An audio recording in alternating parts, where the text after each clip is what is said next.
France ने Islamic आतंकवाद को खत्म करने के लिए बड़ा कदम उठाते हुए एक नए कानून को मंजूरी दी। इस कानून के तहत अब पुलिस को अधिकार होगा कि वह फ्रांस की मस्जिदों और मदरसों को जब चाहे तब बंद करवा सकती है। इसके अलावा मुस्लिमों के एक से ज्यादा विवाह या फिर जबरन विवाह करने को अपराध घोषित किया जाएगा। इस कानून को फ्रांस की संसद के निचले सदन ने धर्मनिरपेक्ष राज्य में धार्मिक कट्टरवाद को खत्म करने के लिए भारी बहुमत से मंजूरी दे दी है।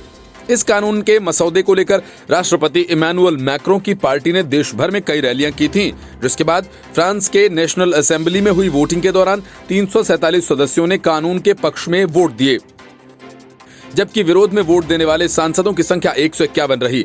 अब इसे संसद के ऊपरी सदन में पेश करने की प्लानिंग की जा रही है, जहां मैक्रों की पार्टी के पास बहुमत नहीं है।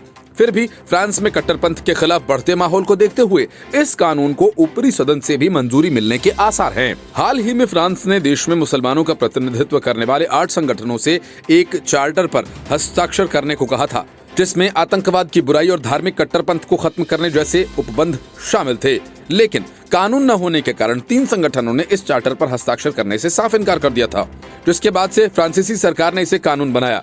फ्रांस के राष्ट्रपति ने कहा कि इस कानून के जरिए देश की धर्मनिरपेक्ष ताकत को मजबूत करने का काम किया जा रहा है।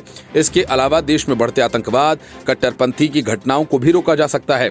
इस कानून के विरोध में लगभग 200 लोगों ने फ्रांस की राजधानी पेरिस में प्रदर्शन भी किया। उन्होंने आरोप लगाया, ये कानून केवल एक वर्ग विशेष को लक्षित करके बनाया गया। फ्रांस पिछले कुछ महीनों से इस्लामिक आतंकवाद से जूझ रहा है। 16 अक्टूबर को फ्रांस में अभिव्यक्ति की स्वतंत्रता का पाठ पढ़ाते समय अपने एक शिक्षक की हत्या कर दी थी। उसके बाद से चार्ली हेब्दो के ऑफिस के बाहर भी फायरिंग की घटनाओं ने फ्रांस की चिंता बढ़ा दी थी। इसके अलावा फ्रांस में पिछले साल छोटे बड़े 10 से ज्यादा आतंकी हमले भी हुए। The Report, News of India।